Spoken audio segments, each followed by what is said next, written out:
भारत में दुनिया के पहले विश्वविद्यालय तक्षशिला विश्वविद्यालय की स्थापना 700 ईसा पूर्व हो गई थी। यह समय नालंदा विश्वविद्यालय से लगभग 1200 साल पहले का था। बौद्ध ग्रंथ तेलपत्त और सुसीम जातक में तक्षशिला को काशी से 2000 कोस दूर बताया गया है। जातकों में तक्षशिला के महाविद्यालय की भी अनेक बार चर्चा हुई है। यहाँ अध्ययन करने के लिए दूर दूर से विद्यार्थी आते थे। भारत के ज्ञात इतिहास का यह सर्व प्राचीन विश्वविद्यालय था। यह आयुर्वेद विज्ञान और मेडिकल साइंस का दुनिया का सबसे पहला और सबसे बड़ा सेंटर था।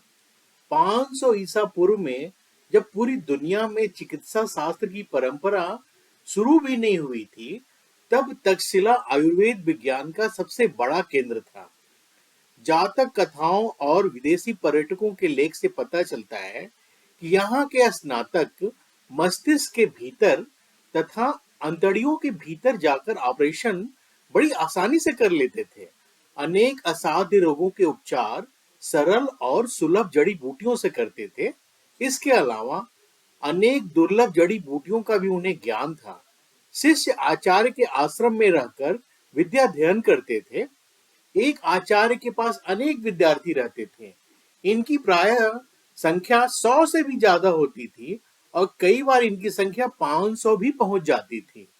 अध्ययन में प्रैक्टिकल के काम को बहुत महत्व दिया जाता था।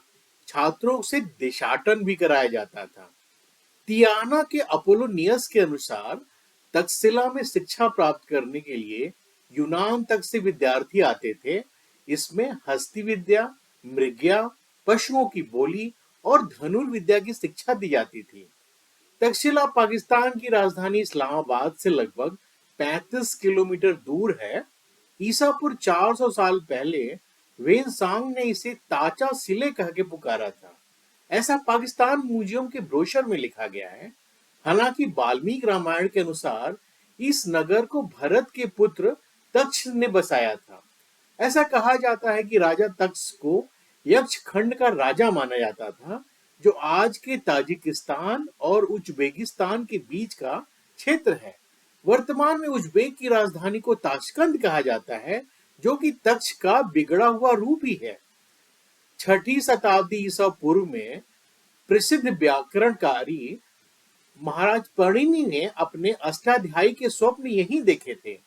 कुछ दिन बाद मौर्य साम्राज्य के महामात्य तथा अर्थशास्त्र के सुप्रसिद्ध लेखक आचार्य चाणक्य ने भी सूर्य नगर के प्रारंभिक पाठ यहीं के ग्रहण किए थे। महात्मा बुद्ध के समसामयिक राजगृह के सुप्रसिद्ध वैद्य जीवक ने औषधि शास्त्र की शिक्षा यहीं प्राप्त की थी। विश्वविख्यात पुस्तक पंचतंत्र के अमर लेखक विष्णु शर्मा को तक्षशिला विश्वविद्यालय ने ही उत्पन्न किया था, जिन्होंने विष्णुगुप्त कौटिल्य के साथ मिलकर मौर्य साम्राज्य की स्थापना में योगदान दिया था। महर्षि वहरुचि, कात्यायन और प्रसिद्ध निबंधकार भी इसी विश्वविद्यालय ने तैयार किए थे। विश्वविख्यात आयुर्विज्ञानवेत्ता और विज्ञान की इस शाखा के संस्थापक महर्षि चरक और सुश्रुत तक्षशिला विश्वविद्यालय की ही देन थे। तक्षशिला सिंधु, झेलम, हारो नदियों द्वारा सिंचित था। यह निश्चित रूप से यह उपजाऊ क्षेत्र था। प्लूटार्क, प्लिनी, स्ट्रेबो और वेनसांग जैसे विदेशी लेखकों ने यहाँ की समृद्धि और भूमि की चर्चा की है। मरगला हजारा पहाड़ियों द्वारा समृद्ध और सुरक्षित नगर यह था तक्षशिला, और यह 3 व्यापारिक मार्गों का मिलन स्थल था। संभवतः जिस प्रकार से इसकी भौगोलिक स्थिति थी, उसने इसे व्यापारिक और राजनैतिक दृष्टि से महत्वपूर्ण नगर के रूप में विकसित किया। तो ये थी तक्षशिला के बारे में बुनियादी जानकारी। हमारा ये कार्यक्रम कैसा लगा, आप हमें जरूर बताइएगा। धन्यवाद।